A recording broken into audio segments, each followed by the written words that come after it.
我们看一下啊，这一块是500块钱拿回来的，这一块是2000，我觉得是捡漏了。等一下开出来看一下能值多少钱。看一下这一块，它的一个雾层，底子是画得很浓厚的浓哈。看一下这一块是一个黑乌纱的，它皮革上面是有一点苍蝇刺的表现，但是没关系，它的皮革已经是起油了。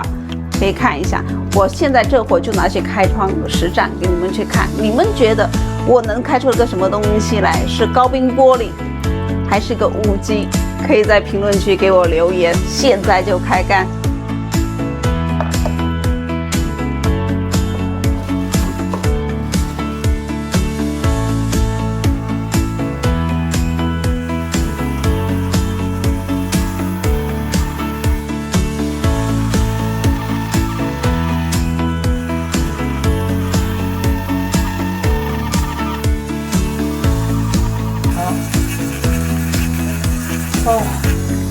开完了姐啊。